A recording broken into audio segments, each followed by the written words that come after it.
Hello दोस्तों, कैसे हैं आप सभी। आज हम आपको छत्रपति शिवाजी महाराज के बारे रोचक तथ्य बताने जा रही हूँ। वैसे तो सभी जानते हैं शिवाजी कौन थे, कहाँ से थे, आदि आदि, लेकिन आज मैं आपको उनको छत्रपति शिवाजी महाराज की उपाधि कितने संघर्षों के बाद प्राप्त हुई, आइए जानते हैं।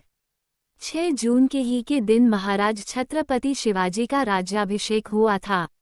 गौरतलब है कि छत्रपति शिवाजी ने एक तरफ मुगलों से सियासी लड़ाई लड़ी, वहीं दूसरी तरफ समाज में जातिवाद के युद्ध से भी लोहा लिया। पूरे उत्तर भारत में मुगलों का शासन था, लेकिन उन्हीं मुगलों को महाराज छत्रपति शिवाजी ने हराकर मराठा साम्राज्य की स्थापना की थी।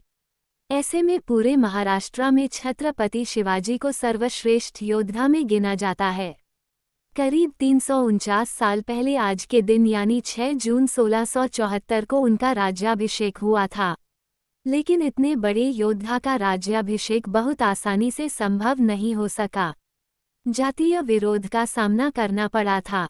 महाराज छत्रपति शिवाजी ऐसे वीर योद्धा था जिन्होंने इतिहास में कई लड़ाइयां जीती थीं।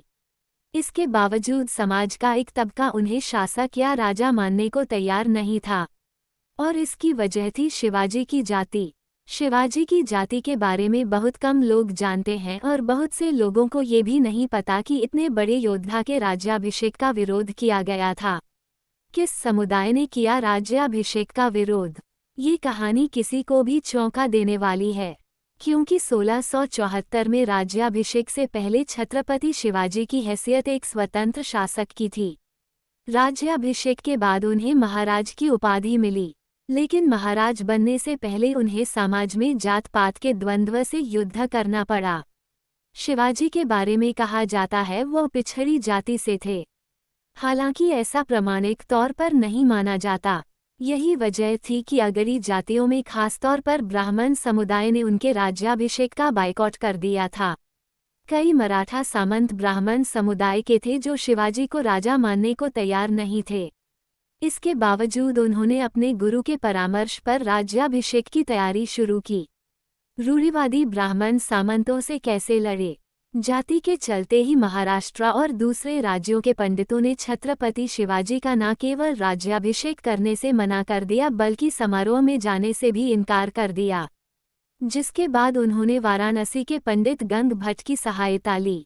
गंग भट्ट की मदद से ही उन्हें काशी के पंडितों का सहयोग मिला, जिन्होंने उनका वैदिक रीति से राज्याभिषेक किया। साथ ही इस दिन उनके 8 मंत्रियों ने भी पद ग्रहण किया। छत्रपति शिवाजी महाराज के जीवन और राज्याभिषेक के अनेक प्रसंगों को लेकर इतिहासकार भवन सिंह राणा ने एक किताब लिखी है, जिसमें उनकी जाति, राज्याभिषेक की कहानी से लेकर उनके जीते हुए युद्ध की गाथा भी शामिल है। ऐसा कहा जाता है 6 जून को छत्रपति शिवाजी महाराज का राज्याभिषेक बड़े ही धूमधाम से संपन्न किया गया था, जिसमें 50,000 से ज्यादा लोग शामिल हुए थे। खास बात ये कि जितने भी लोग उनके राज्याभिषेक में आए थे, वे सभी समारोह के बाद करीब 4 महीने तक वहां रहे। धन्यवाद। वीडियो अच्छी लगे तो लाइक, शेयर और सब्सक्राइब करना ना भूलें।